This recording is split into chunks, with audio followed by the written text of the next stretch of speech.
जय माँ काली मित्रों, आपका बहुत बहुत स्वागत है मेरे YouTube चैनल भक्त भगवती काली के पर।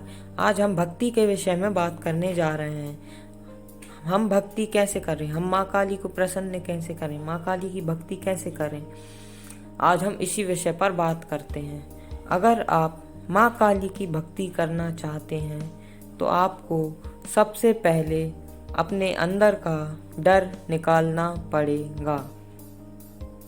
जो आपका डर है कि नहीं, अगर मैंने ऐसा किया या मुझसे ये भूल हो गई तो माँ मेरे को श्राप दे देंगी, माँ मेरे साथ ऐसा कर देंगी, मेरी जीवन खराब हो जाएगा, मेरे को पागल कर देंगी, फलाना ढिकाना। तो नहीं, बिल्कुल भी ऐसा नहीं होगा। आपको बिल्कुल डरने की ज़रूरत नहीं है। माँ बहुत प्यारी है।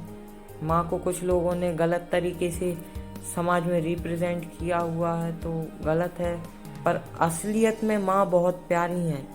माँ बहुत ही ममतामयी है, माँ बहुत ही अच्छी है। माँ सबकी रक्षा करती है, माँ अपने बच्चों की रक्षा करती हैं। माँ काली का रूप क्यों है, माँ ने रूप क्यों लिया था? बच्चों के लिए लिया था ना। जब अपने बच्चों पर संकट आए थे तभी तो माँ काली बनी थी, माँ पार्वती। इसलिए तो माँ काली का रूप लिया था। तो भक्ति करने के लिए आपको सबसे पहले अपना अंदर का ये डर निकालना पड़ेगा। अब डर कैसे निकालें जी? तो देखिए, डर है किस वजह से आपके अंदर?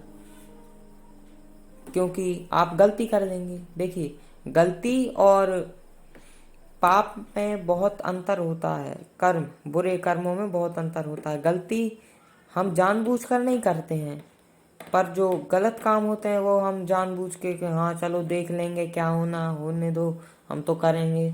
तो ये गलत होता है। अगर हमको पता है कि हाँ ये गलत काम है तो हमें ये नहीं करना चाहिए। इससे हमारा ही भला होगा, दूसरे का भला तो होगा नहीं, है ना। हाँ, और दूसरे टॉपिक पर बात करते हैं कि भक्ति होती क्या है, भक्ति करते कैसे हैं।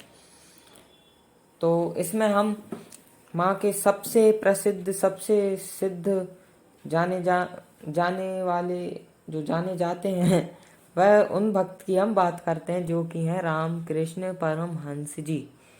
इनके बारे में आपने कहीं ना कहीं नाम सुना होगा। ये स्वामी विवेकानंद जी के गुरु थे। रामकृष्ण परमहंस जी स्वामी विवेकानंद जी के गुरु थे। इनकी भी भक्ति की एक कहानी है जो कि बहुत ही इंटरेस्टिंग है। ये हम किसी और टॉपिक पर इस पे किसी और वीडियो में बात कर लेंगे। तो ये माँ को कैसा मानते थे, ठीक है। ये माँ को देवी स्वरूप में नहीं पूजते थे, ये माँ काली को माँ रूप में स्वरूप में पूजते थे। अक्सर हम लोग क्या करते हैं, बोलते तो माँ है पर पूजा तो पता नहीं किस तरीके से की जा रही है कि भाई कहीं बलि दी जा रही है, माँ को बलि दे रहे हैं तो कहीं कुछ दे रहे हैं। तो नहीं, हमें माँ काली को बलि नहीं देनी चाहिए, क्योंकि माँ काली के चालीसा में भी इस चीज़ का वर्णन है कि हाँ, बकरे की बलि या किसी भी चीज़ की बलि नहीं देनी चाहिए।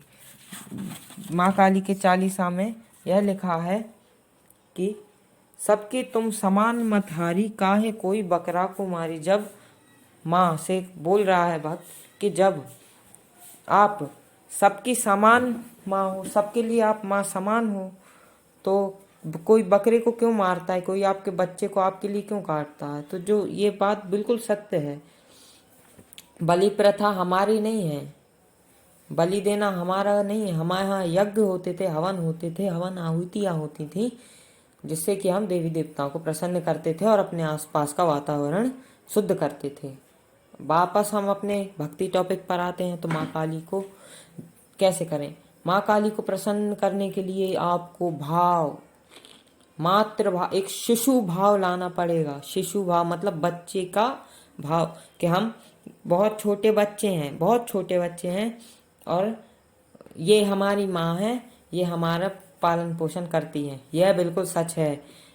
हम भले इस संसार में आकर अपने आप को बहुत श्रेष्ठ मानते हो, पर हम माँ काली के लिए एक नवजात, एक छोटे बच्चे के समान ही हैं, जो अभी कुछ भी नहीं जानता, बस माँ की गोद में पल रहा है। पर अभी तो हम उससे भी कई लोग दूर हैं। पर जो लोग माँ के निकट हैं वही जानते हैं कि माँ कितनी प्यारी है। माँ को कई लोग बोलते हैं कि माँ ऐसी ऐसी दिखती हैं, माँ शमशान में रहती हैं, माँ की घर में पूजा करोगे तो गलत होगा, घर में उल्टा सीधा होगा। नहीं, तो ऐसा कुछ नहीं होता है। मेरे घर में भी माँ काली की फोटो है, मैं भी उनकी पूजा करता हूँ घर में। तो कुछ गलत तो हुआ नहीं, अच्छा होता है, बहुत अच्छा होता है। माँ घर में विराजी है, बहुत खुशकिस्मत होते हैं वो लोग जिनके घर में माँ विराजती हैं। आज के लिए बस इतना ही। जय माता दी।